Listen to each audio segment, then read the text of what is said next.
Welcome back to another Hollinger Team video blog.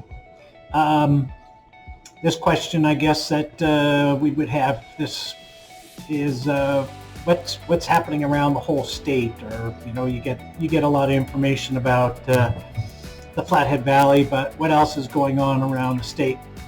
And at the end of every year, the Montana Association of Realtors puts out a report on activity for each of the basically major towns and county areas around there in the state.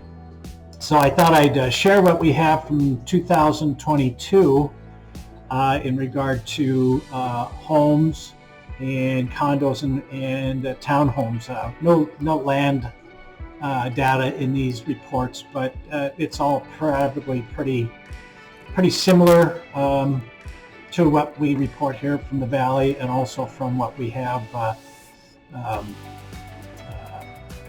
in general around the state as far as vacant land activity goes. So we're going to work from east to west, and we'll start out with Billings.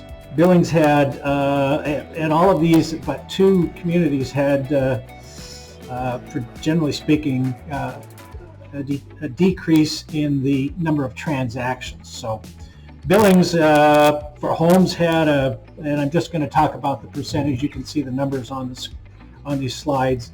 Had a 16% decrease in the total number of transactions compared to 21, but had a 17% increase in the median sales price on homes. Condos, 19% decrease and a 2% increase in the median sales price. And even numbers, 13% decrease and a 13% increase on townhome sales there. Some of these we'll get to that have numbers that are so small that it's hard to draw a percentage from. Anyhow, we go from there on to Bozeman, and Bozeman's been kind of a hotbed, so there's some interesting numbers there. The number of transactions drops 27%, which was a pretty substantial. When it drops by basically a quarter, that's a lot. Prices were up 15% on homes, so still going up there. Condominium sales were down even more, 40%, almost 40% down, 39%. And sales price was up 23%. So it's a supply and demand story where there's just less for sale, and just forces prices up because of demand. On townhomes, 23% decrease in the number of transactions, but a 17% increase in the median sales price there. So then we leap from there, clear up to Great Falls, Montana, and tends to be a little bit more affordable area, so it has some interesting numbers that go with this. They have a 15% decrease in the number of home sales, which is probably one of the lower decreases that we'll see here. Condominiums, the 18% increase in the median sales price on homes, and then on condominiums a 12% decrease on the number and a 14% increase on the median. And townhomes, which is an interesting number here, was up 5% in the number of transactions, and the median sales price was up 13%. So I thought that was kind of an interesting little anomaly there. And there's one other here that we'll see here in a minute. Anyhow, we move from there on to Helena.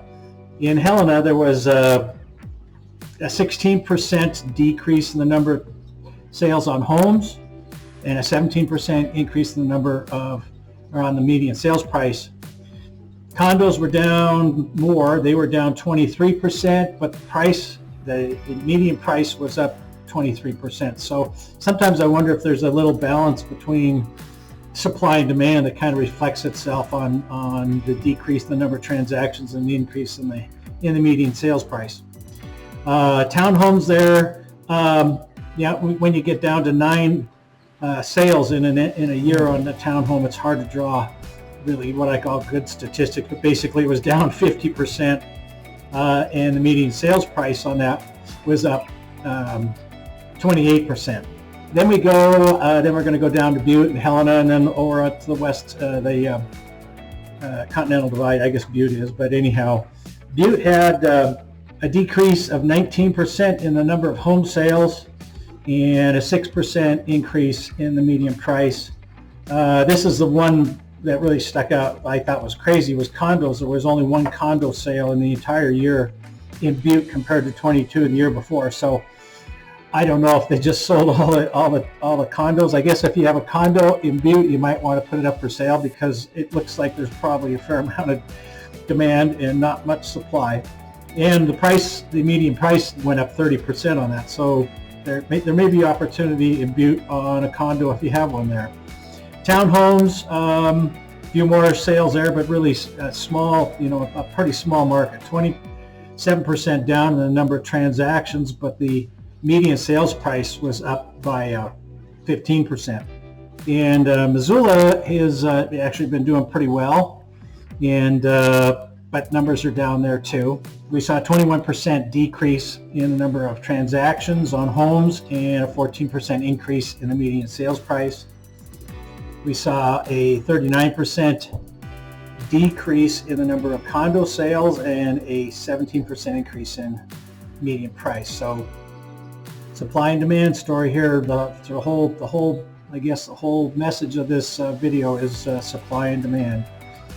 Townhomes were down 19% and median sales price on those were up 20%. Then we go down to the valley, or basically the Bitterroot Valley. In the Bitterroot Valley, which south of Missoula, we have a 22% decrease in the number of home transactions, but a 22% increase in the median sales price. This is one where on the condos we actually had a substantial increase in the number of condominium sales, actually over 100% increase, and also a pretty good increase in the average sales price, about a 50% increase in the price there. So condominiums are really strong in the Bitterroot as opposed to Butte. Townhomes there were down 15%, but the prices actually were up pretty good at 31%. And last but not least, we come to the Flathead Valley, and we have it's pretty similar in numbers to everywhere else. Just variations of the increases and decreases. 28% decrease in the number of home sales, but a 14% increase in the median sales price. Condominiums were down a bunch, and I think it's a supply and demand thing there, kind of like some of these other areas. 43% down in the number of transactions, but also up 42% in the median sales price. So it's just total textbook supply and demand story there.